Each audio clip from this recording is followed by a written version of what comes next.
Hi, today we will be covering the basics of body language in a negotiation, based on research by the Harvard Negotiation Institute, Columbia Business School, and Stanford Graduate School of Business. Before we start, we think that it's important to underline the importance of body language in negotiations. Teachings on the subject of negotiation constantly dwell on verbal communication, when and what to say. However, research has shown that 70% of communication is nonverbal. We also think that it's important for us to define what body language is. Broadly speaking, body language is patterns of facial expressions and gestures that people use to communicate. We will be basing these videos on the William Nylander salary negotiations with the Toronto Maple Leafs from 2018. To begin, let's go over an example of using body language in a negotiation gone wrong. Oh, hi, William. Oh, I was stuck in traffic. Sorry, I was really late. That's 30 minutes. I was really busy. Sorry. Okay, well, let's get right into it. We're willing to offer you $40 million to play on our team for the next 6 years. Okay, I'd never accept that. For our previous talks, you should know that the lowest I'm willing to accept is $45 million, or I'll go play for another league. Unfortunately, while we would love to pay you that, we could never. It's way above our budget, and we'd love to have you part of our franchise. Okay, well, you know just how valuable I am. If you sign me, I'm potentially the best player on your team. I might even be the one to lead you in the next Stanley Cup. Okay, well, you clearly think you have better things to be doing today than negotiating with us. Have a great day. As you can see, that negotiation ended in a way that was not beneficial to either party. Before we get into where this negotiation went wrong, let's outline the proper way to use body language. In this video, we'll be covering 7 main points to help you improve your body language. In this training video, we will be covering 7 main points to help you improve your body language. First, it's critically important that you show up on time. Showing up late will portray incompetence and lack of integrity, irritating the other party and making it less likely that you will reach an agreement. Second, you must begin the negotiation with a handshake.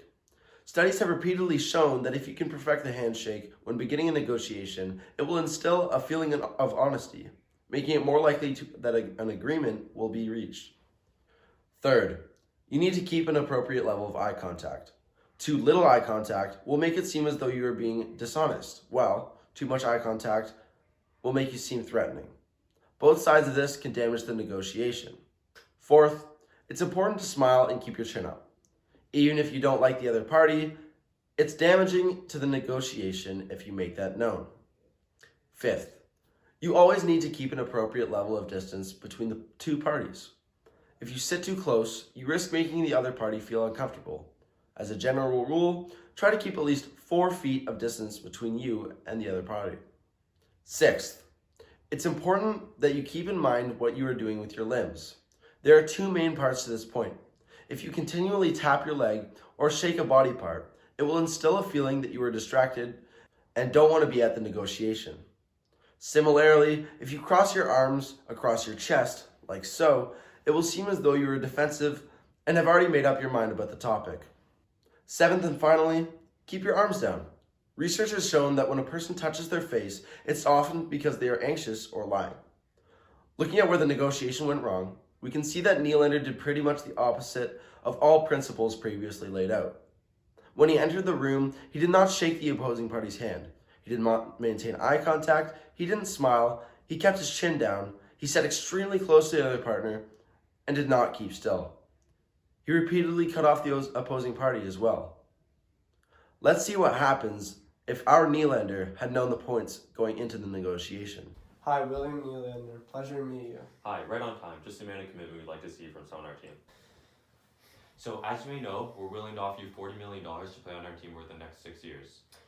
Well, with all respect, that offer is plentiful, but I can't accept that given other opportunities from other leagues.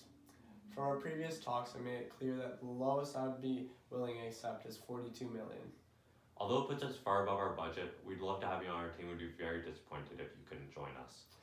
Well, if you sign me, I'd be willing to promise to put forth my talent and not fail to disappoint. At the Maple Leafs, we favor players who show their commitment and dedication to the team. Although we wouldn't be able to pay you the full $42 million, we could meet in the middle and we think we could pay you $41 million. Well, that seems acceptable. Great, welcome to the Maple Leafs. As you can see, this time the resolution was far better for both parties. To summarize what we just learned, let's go over the proper way to use body language in a negotiation. There are 7 main points to this: timing, handshake, eye contact, smiling, personal space, tapping your arms and legs, and cutting the other party off. Thank you.